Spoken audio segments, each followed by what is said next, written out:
हाय दोस्तों, कैसे हैं आप सब। चलिए आज एक नया टर्म समझते हैं, एक नया कंसेप्ट समझते हैं। हालांकि सब लोग इतिहास के अगर छात्र होंगे तो बखूबी अब जानते होंगे और नाम भी बार बार आपने सुना होगा। हाँ, निश्चित तौर पर दोस्तों। और मैं किस टर्म की बात कर रहा हूँ, किस कंसेप्ट की बात कर रहा हूँ, वो है, उसका नाम है साम्राज्यवाद, इम्पीरियलिज्म। आपने बखूबी नाम सुना होगा कि ब्रिटेन साम्राज्यवादी था, अमेरिका साम्राज्यवादी है, चीन साम्राज्यवादी है। बहुत सारे देशों के बारे में आपने सुना होगा, राजतंत्रों के बारे में सुना होगा। इसका एक लंबा विश्व इतिहास है। उसी को थोड़ा सा डिकोड करने का हम लोग प्रयास करते हैं। हमने पिछले वीडियो में आपसे कहा कि जो रशिया और यूक्रेन के बीच में जो वॉर हो रहा है, वो महज वॉर दो देशों के बीच नहीं है। इसमें नए तरीके से साम्राज्यवाद और उपनिवेशवाद काम कर रहा है, नए परिस्थितियों में कर रहा है, नए टेक्नोलॉजी से कर रहा है। समझ रहे हैं आप इस बात को। एक तरह से आप ये भी कर सकते हैं कि सेकेंड वर्ल्ड वॉर के बाद, हालांकि ये सेकेंड वर्ल्ड वॉर से पहले चीजें शुरू हो गई थी, पूरा वर्ल्ड दो कैंप में बढ़ चुका था, लगभग दो कैंप में बढ़ चुका था। एक तीसरा भी कैंप बन रहा था 1947 के आसपास, जिसको गुट निरपेक्ष आप कह सकते हैं कि ब्लॉक था, एक थर्ड ब्लॉक था। कोल्ड वार के समय आपने देखा कि किस तरह से डिफरेंट, एक तरफ सोवियत यूनियन था, एक तरफ यूनाइटेड स्टेट्स ऑफ अमेरिका था, उसके नेतृत्व में पूरी गोलबंदी थी, और इधर यूएसएसआर के नेतृत्व में गोलबंदी थी। आज चाइना के नेतृत्व में गोलबंदी होती दिख रही है, और एक तरफ यूनाइटेड स्टेट्स ऑफ अमेरिका के बीच के साथ उसके नेतृत्व में। तो साम्राज्यवाद जो है क्या है, सबसे मूल सवाल ये है ना कि साम्राज्यवाद क्या है। क्या ये पुराना जो कंसेप्ट है, निश्चित तौर पर हम आज ही के साम्राज्यवाद की बात नहीं कर रहे हैं, पहले का भी जो साम्राज्यवाद है उसके बारे में भी हम बात कर रहे हैं। लेकिन किसी भी शब्द का, किसी भी कंसेप्ट का, किसी भी टर्म का कोई ज़रूरी नहीं है कि उस समय जो मतलब था वही मतलब आज हो। कोई भी कंसेप्ट जो है वो समय के हिसाब से उसके जो कंटेंट्स होते हैं, क्योंकि कंसेप्ट अपने आप में इंडिपेंडेंट नहीं है, उसके बहुत सारे कंटेंट, इंटरनल कंटेंट होते हैं, उसी से वो डिफाइन होता है। उसके डिफिनेशन में कंपोनेंट पार्ट्स होते हैं, उसी से उसको डिफाइन किया जाता है। तो उसी तरह से साम्राज्यवाद भी दोस्तों, जो पूर्व में हम लोग डिफाइन करते थे, जब राजतंत्र हुआ करते थे, जब ग्लोबल इंस्टीट्यूशंस नहीं हुआ करता था, यूनाइटेड नेशंस नहीं हुआ करता था, भारत आज़ाद नहीं था, चाइना आज़ाद नहीं था, बहुत सारे कंट्री जो है उपनिवेशवाद के शिकार थे, साम्राज्यवाद के शिकार थे। और जब शिकार थे उस समय का साम्राज्यवाद और आज का साम्राज्यवाद अलग अलग है। इसी को डिकोड करने का हम लोग प्रयास करेंगे, समझने का प्रयास करेंगे। कुछ लोग ये बात कहते हैं कि साम्राज्यवाद उस समय था, ये तो उस समय का शब्द है। ये शब्द स्थिर नहीं रहते, शब्दों के मायने समय के हिसाब से, परिस्थितियों के हिसाब से, काल के हिसाब से बदलते हैं। उस समय का साम्राज्यवाद जो था उसकी खासियत ये थी कि उस समय राजतंत्र था, राजाओं के द्वारा साम्राज्यवाद का सपोर्ट किया जाता था, विकास किया जाता था। प्राइवेट कंपनी हुआ करती थी, उनको सपोर्ट करते थे, जैसे ब्रिटिश ईस्ट इंडिया कंपनी जो 1600 ईस्वी के आसपास स्थापित हुई, वो राजा को कर देती थी। उस समय वहां पर राजतंत्र था ब्रिटेन में, वो कंपनी थी, ब्रिटिश ईस्ट इंडिया कंपनी थी, वो व्यापार करने भारत में आई थी, और धीरे धीरे धीरे धीरे व्यापार करते करते करते करते उसने पॉलिटिकल पावर अक्वायर कर लिया, और वो पॉलिटिकल पावर के सपोर्ट से पूरे इकोनॉमिक सिस्टम को रेगुलेट करना शुरू की। उसमें हम नहीं जा रहे हैं, हम ये बताना चाह रहे हैं कि उस समय राजतंत्र था, और जो प्राइवेट कंपनी थी उसके माध्यम से पूरे साम्राज्य का विकास किया जा रहा था। मतलब टेरिटरी, क्षेत्र का कब्जा, क्षेत्र को कब्जे में लिया जा रहा था, ताकि वहां से रॉ मटेरियल, उसका एक्सप्लॉइटेशन किया जा सके, और फिर बनाए हुए माल को। और एक बात ये भी ध्यान रखिएगा कि उस समय की टेक्नोलॉजी, उस समय जब इंडस्ट्रियल रिवॉल्यूशन हुआ, उसके आड़ में ये सब हो रहा था। आप जानते हैं कि उस समय के इंडस्ट्रियल रिवॉल्यूशन को आप फर्स्ट इंडस्ट्रियल रिवॉल्यूशन कहते हैं। आज लगभग fourth and fifth industrial revolution के हम फेज में हैं। क्या वही परिस्थिति आज भी है? नहीं है। तो साम्राज्यवाद का भी परिभाषा बदलेगा, उसकी भी परिस्थितियां बदलेंगी, उसके भी काल बदलेंगे ना। वही मैं बताने की कोशिश कर रहा हूं कि साम्राज्यवाद जो है, उस समय का साम्राज्यवाद और अभी का साम्राज्यवाद बिल्कुल अलग है। निश्चित तौर पर सिमिलरिटीज हैं, उसी साम्राज्यवाद के जो शुरुआती के कंसेप्ट थे उसमें और एक्सपेंशन हुआ है, क्योंकि टेक्नोलॉजी में बदलाव हुआ है, परिस्थितियों में बदलाव हुआ है। आज एक ही पावर डोमिनेंट पावर नहीं है। आज लगभग राजतंत्र बड़े बड़े देशों में नहीं है, लोकतंत्र की स्थापना हो चुकी है, पार्लियामेंट्री पॉलिटिक्स स्थापित हो चुका है, लोग जागरूक हो रहे हैं। लेकिन इन सब परिस्थितियों के बावजूद जो शुरू से पावरफुल था उसका आज भी इन्फ्लुएंस बरकरार है।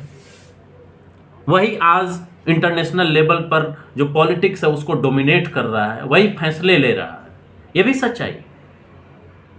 लेकिन इसके साथ साथ जो आज से 100 साल पहले जो उपनिवेश थे, जहां उपनिवेश स्थापित था, वो लोग आज आजाद होकर के बड़े बड़े जो पावरफुल नेशंस थे शुरुआती दौर के, उनको चैलेंज कर रहे हैं। ये भी सच्चाई है।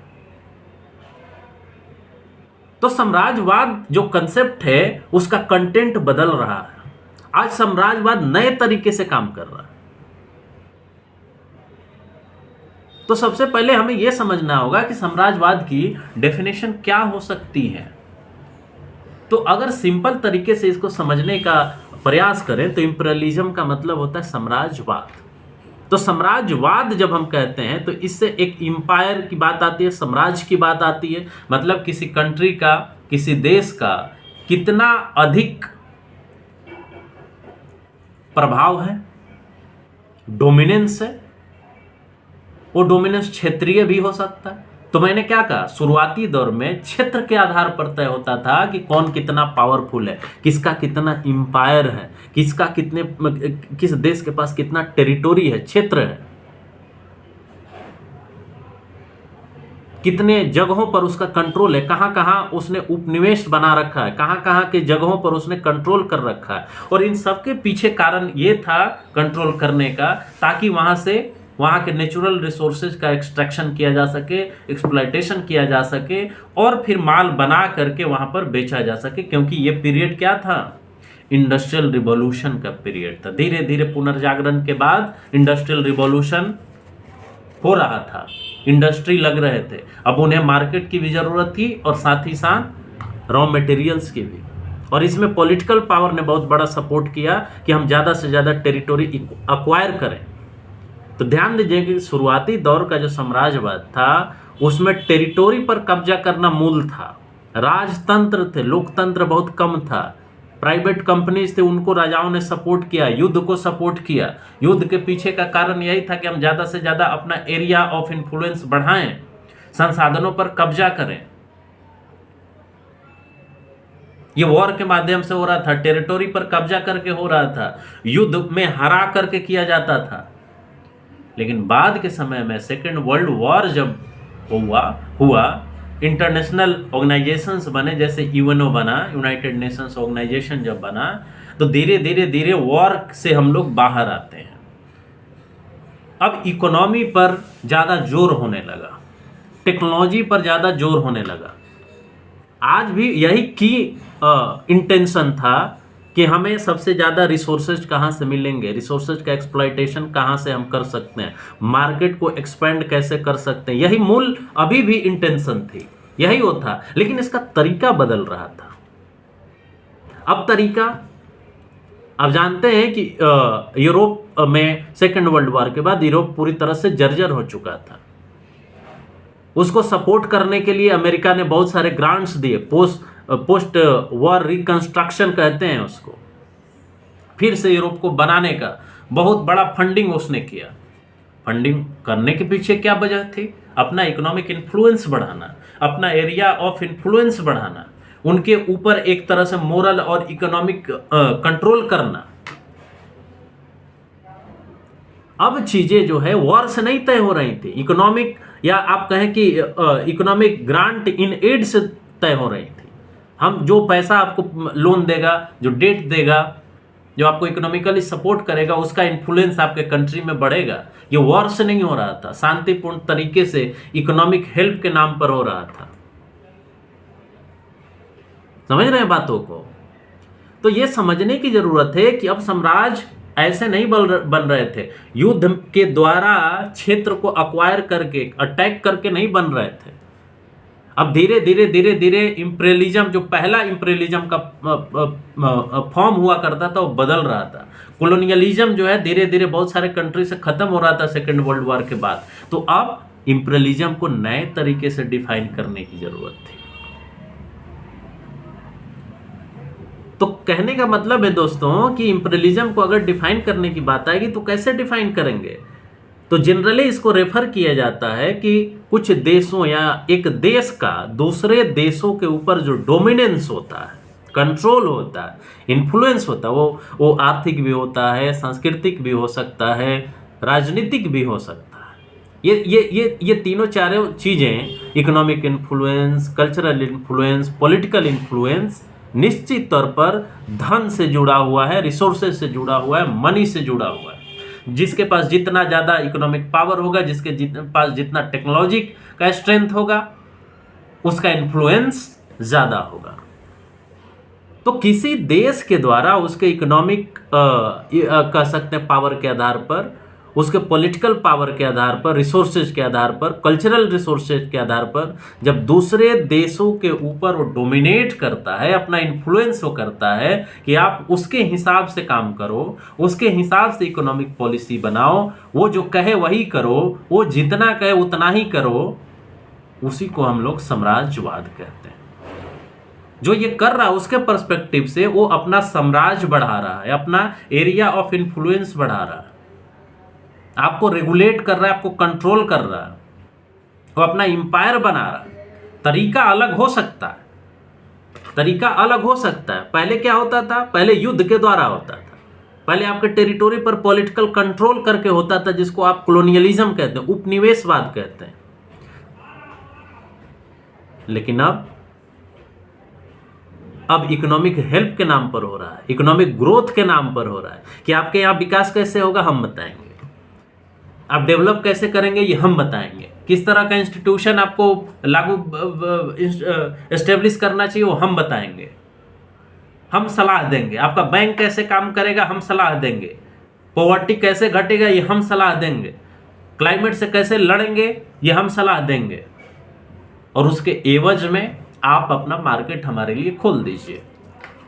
मतलब साम्राज्यवाद के आड़ में जो है ये इकोनॉमिक इंटरेस्ट, उस इकोनॉमिक इंटरेस्ट को प्रोटेक्ट करना ही सबसे बड़ा उद्देश्य होता है किसी भी इंपीरियलिस्ट कंट्री का। ये जरूरी नहीं है कि इंपीरियलिस्ट कंट्री में राजतंत्र ही हो तभी वो इंपीरियलिस्ट होगा। आज यही समझना है आपको, आज यही समझना है आपको कि पहले जो साम्राज्यवादी देश हुआ करते थे वो जनरली राजतंत्र वाले हुआ करते थे, वहां राजतंत्र था। तो हम क्या बोले आपको कि पॉलिटिकल सिस्टम अगर चेंज हो जाए तो ये जरूरी नहीं है कि वो साम्राज्यवादी देश नहीं होगा। क्या अमेरिका साम्राज्यवादी नहीं है? क्या ब्रिटेन नहीं है? क्या फ्रांस नहीं है? क्या यूरोप नहीं है? क्या चाइना नहीं है? क्या रशिया नहीं है? सब लोग चाहते हैं कि हम इंपीरियल पावर बने, हम इंपीरियल पावर बने, हम साम्राज्य खड़ा करें। आज का उसे थोड़ा सॉफ्ट लैंग्वेज में कहें, थोड़ा सिंपल लैंग्वेज में कहें तो एरिया ऑफ इन्फ्लुएंस आप कहते हैं। हम अपना एरिया ऑफ इन्फ्लुएंस बढ़ा रहे हैं, चाहे वो मिलिट्री पावर के द्वारा बढ़ाएं या इकोनॉमिक पावर के द्वारा बढ़ाएं, वार लड़के बढ़ाएं या इकोनॉमिक इन्फ्लुएंस बढ़ा के बनाएं। ये साम्राज्यवाद है, अपने साम्राज्य को बढ़ाने का प्रयास है। आज अमेरिका क्या कर रहा है? यूक्रेन और रशिया में जो वार हो रहा है वो यूक्रेन की तरफ से एक प्रॉक्सी वार लड़ा जा रहा है अमेरिका के द्वारा, नाटो के द्वारा, ताकि रशिया का इन्फ्लुएंस नहीं बढ़े, चाइना का इन्फ्लुएंस नहीं बढ़े। ये साम्राज्यवाद की लड़ाई है, या नौ साम्राज्यवाद भी इसको कह सकते हैं कि नया साम्राज्यवाद। आज ये लड़ाई artificial intelligence economic power, financial power से लड़ा जा रहा है। आज से 100 साल पहले, 150 साल पहले ये इस तरह की टेक्नोलॉजी नहीं थी, इस तरह का इकोनॉमिक पावर नहीं था, इस तरह का फिनेंशियल सिस्टम नहीं था। आज ये लड़ाई नए तकनीकी से लड़ी जा रही है। प्रॉक्सी वार जो चल रहे हैं, आप इजराइल में देख लीजिए, इजराइल और हमास के बीच जो चल रहा है, हाउथी रेबेल्स और अमेरिका के बीच जो झड़पें चल रही हैं मेडिटेरेनियन सी में, वो क्या है? ये क्या है? एक तरफ से काउंटर हो रहा है, दूसरे तरफ से भी काउंटर हो रहा है। ये जो हेजेमनी है अमेरिका का या चाइना का, चाहे रशिया का, चाहे बाकी कंट्रीज का, कि भाई पूरे विश्व में हम डेमोक्रेसी फैलाना चाहते हैं, और डेमोक्रेसी के आड़ में जो हो रहा है वो साम्राज्यवाद है। उसे आपको समझना होगा। नौ साम्राज्यवाद भी आप कह सकते हैं, नौ उपनिवेशवाद भी कह सकते हैं। ये नौ क्यों कह रहे हैं? नियो इंपीरियलिज्म क्यों कह रहे हैं? नियो कॉलोनियलिज्म क्यों कह रहे हैं? ये इसलिए कह रहे हैं कि अब ये नए तरीके से किया जा रहा है, इकोनॉमिक डेवलपमेंट के आड़ में किया जा रहा है, ग्रोथ के आड़ में किया जा रहा है। आपके यहाँ हम विकास करेंगे, आप हमसे इतना पैसा ले लीजिए, आप लोन ले लीजिए, आप विकास करिए, फिर उसका भरपाई करिए। श्रीलंका का हाल अब देखिए क्या हो रहा है। चाइना का डेट ट्रैप पॉलिसी क्या है, समझिए इस चीज को। स्ट्रिंग ऑफ पर्ल्स जो पॉलिसी है चाइना का, वो क्या है? ये सारे उदाहरण नए साम्राज्यवाद के उभरने के हैं। नया साम्राज्यवाद नए तरीके से उभर रहा है, इसे समझने की जरूरत है। यह व्यापार के आड़ में हो रहा है, यह इकोनॉमिक डेवलपमेंट के आड़ में हो रहा है। अब ये पर्यावरण का जो नुकसान अभी तक हो चुका, जो क्लाइमेट चेंज है, क्लाइमेट क्राइसिस है, ग्लोबल वार्मिंग है, ग्लोबल बॉइलिंग जो हो रहा है, उसको सुधारने के आड़ में भी अब साम्राज्यवाद की विचारधारा को फैलाई जा रही है। रिसोर्सेज को कंट्रोल करने की होड़ मची हुई है। अब बहुत सारे देशों में देख रहे हैं कि किस तरह से क्लाइमेट क्राइसिस उत्पन्न हो रहा है। ये साम्राज्यवाद के आड़ में हो रहा है, ट्रेड वॉर के आड़ में हो रहा है, वार इकोनॉमिक क्रिएट किया जा रहा है। ये किस लिए? हमने कुछ दिन पहले एक आर्टिकल लिखा था, परमानेंट वॉर इकोनॉमी की तरफ हम लोग बढ़ रहे हैं। ये परमानेंट वॉर इकोनॉमी क्या है? ये साम्राज्यवाद को बढ़ाने का तरीका है, और इस साम्राज्यवाद में कुछ कंपनियां, कुछ सिलेक्टेड कंपनियों को सबसे ज्यादा मुनाफा होता है, उन्हीं के लिए ये किया जाता है। आप कह सकते हैं कि ये कैपिटलिज्म का, लिबरलिज्म का को बढ़ाने का एक तरीका है। निश्चित तौर पर पहले जैसे साम्राज्यवाद नहीं चलेगा, क्योंकि आज नई परिस्थितियां हैं। नई परिस्थितियों में नए तरीके से साम्राज्यवाद चल रहा है, और इसे समझने की जरूरत है। महज जो लड़ाई यूक्रेन और रशिया में चल रही है, वो दो देशों के बीच की लड़ाई नहीं है। इस बात को समझने का प्रयास करिए। साम्राज्यवाद अपने नए रूप में चल रहा है। आज उसे फिनांस कैपिटल रेगुलेट कर रहा है, बड़ी बड़ी फिनांस कॉर्पोरेशंस रेगुलेट कर रहे हैं, बड़ी बड़ी कंपनी जो है इसमें इन्वॉल्व है इनडायरेक्टली। लड़ाई रशिया और यूक्रेन लड़ रहा है, लेकिन उसको जो फंडिंग किया जा रहा है, वो फंडिंग बड़े बड़े कॉर्पोरेशन कर रहे हैं, उनको उनके सरकारों का सपोर्ट प्राप्त है, और इस माध्यम से बाजार क्रिएट किया जा रहा है। इस तरह से हथियार बेचा जा रहा है, इस तरह से महंगाई क्रिएट की जा रही है, इस तरह से क्राइसिस क्रिएट की जा रही है। क्योंकि जब क्राइसिस क्रिएट होगा, जिस देश में क्राइसिस क्रिएट होगा, अगर उसके पास रिसोर्सेज नहीं है तो वो लोन लेगा बड़े बड़े कंट्री से, बड़े बड़े जो इकोनॉमीज हैं उनसे, और उस पर वो डिपेंड हो जाएगा। उसकी सारी पॉलिसी उनके अधीन हो जाएगी, और इस तरह से अगर यूक्रेन की बात करें तो जो नाटो कंट्रीज है उनका गुलाम बन जाएगा।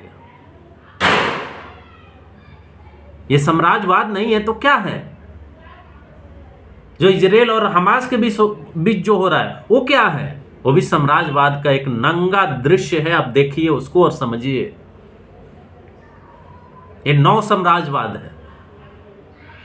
एक पावरफुल कंट्री का दूसरे पावरफुल कंट्री के ऊपर डोमिनेंस स्थापित करने का प्रयास है।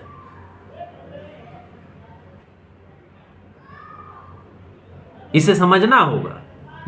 और जब तक आप नहीं समझिएगा वर्ल्ड पीस के बारे में आप सोच ही नहीं सकते। वर्ल्ड पीस एग्जिस्ट भी करता है या नहीं करता है, ये भी समझने की बात है कि क्या वर्ल्ड में कोई पीस जैसी कोई चीज होती है क्या, शांति जैसी कोई चीज होती है क्या, ऑर्डर जैसी कोई चीज होती है क्या, या बैलेंस ऑफ कन्वीनियंस है। महज ये है कि हम एक नेक्स्ट युद्ध की तैयारी कर रहे हैं। एक पावरफुल कंट्री अपने साम्राज्य को कब तक विकसित करेगा उसके लिए वो सोचता है, उसके लिए कुछ हद तक ऑर्डर मेंटेन रखने की कोशिश करता है। जैसे उसका इन्फ्लुएंस डाउन होगा तुरंत तो वॉर की घोषणा करेगा, वॉर लड़ने की। ये साम्राज्य को बढ़ाने का एक तौर तरीका भी हो सकता है जिसे समझने की जरूरत है।